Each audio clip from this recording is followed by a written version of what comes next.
আসসালামু আলাইকুম। কলমি শাকের অনেক রকম রেসিপি তো আমরা করে থাকি। আমার এই রেসিপিটা একবার হলেও বানিয়ে খাবেন। আশা করি কলমি শাকের এই রেসিপিটা আমার মতো আপনাদের কাছেও ভালো লাগবে।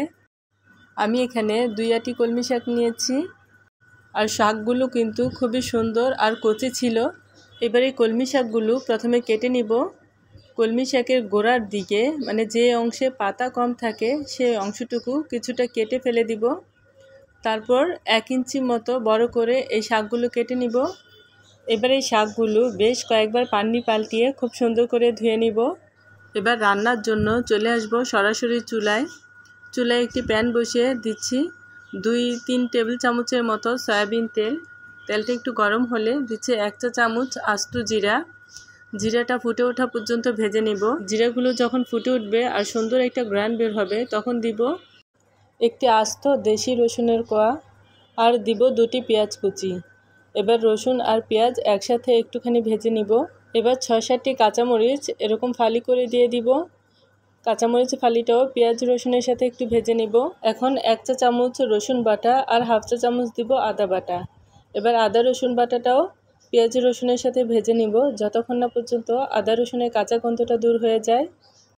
আদা রসুনের কাঁচা গন্ধ দূর হওয়ার পর দিচ্ছি স্বাদ অনুযায়ী লবণ, 1 চা চামচ ধনিয়ার গুঁড়া, 1/2 চা চামচ হলুদের গুঁড়া আর 2 চা চামচ দিচ্ছি শুকনো মরিচের গুঁড়া।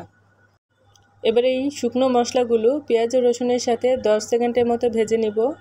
এরপর মশলাগুলো যেন পুড়ে না যায় সেজন্য সামান্য একটু পানি দিয়ে মশলাগুলো খুব ভালো করে কষিয়ে নিব। মশলাগুলো 1.5 থেকে 2 মিনিটের মতো কষিয়ে নিয়েছি।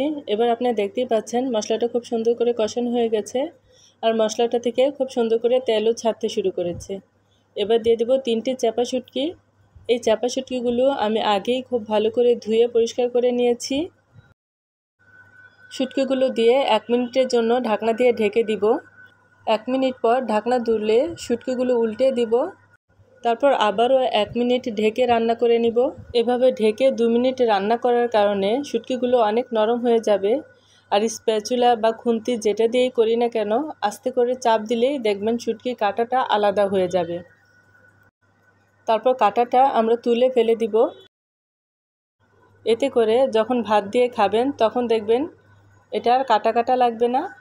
তাছাড়া কাটা বাছার আর বাড়তি ঝামেলাটাও থাকবে না। কলমি শাকের এই রেসিপিটা আজ আমি চাপা শুটকি দিয়ে করলাম, তো আপনার চাইলে কিন্তু চিংড়ি শুটকি এমনকি লইট্টা শুটকি দিয়েও করতে পারেন। কাটাগুলো তুলে ফেলে দেওয়ার পর এই মশলাটার মধ্যে আমাদের ধুয়ে রাখা কলমি শাকগুলো দিয়ে দিব। কলমি শাকটা দেওয়ার পর একটি ঢাকনা দিয়ে ঢেকে দিব। শাকগুলো প্রথমে বেশি দেখা গেলেও পরে কমে একদম অল্প হয়ে যায়। 1 মিনিট পর ঢাকনা তুলে নেড়েচেড়ে শাকগুলো মশলার সাথে খুব ভালো করে মিশিয়ে নিব।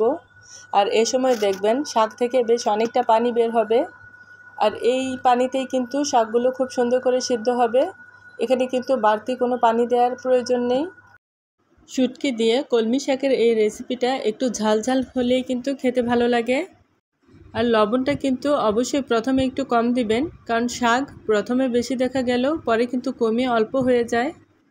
এভাবে 3 থেকে 4 মিনিট ভালো করে নেড়েচেড়ে রান্না করলেই কিন্তু শাকগুলো সুন্দর করে সিদ্ধ হয়ে যাবে, আর শাকের ভিতর থেকে যে পানিটা বের হয়েছে সেটাও কিন্তু ভালোভাবে শুকিয়ে যাবে। এবার চুলা থেকে নামিয়ে গরম ভাতের সাথে পরিবেশন করব। চাপা শুটকি দিয়ে কলমি শাকের এই রেসিপিটা খেতে কিন্তু দারুণ মজার।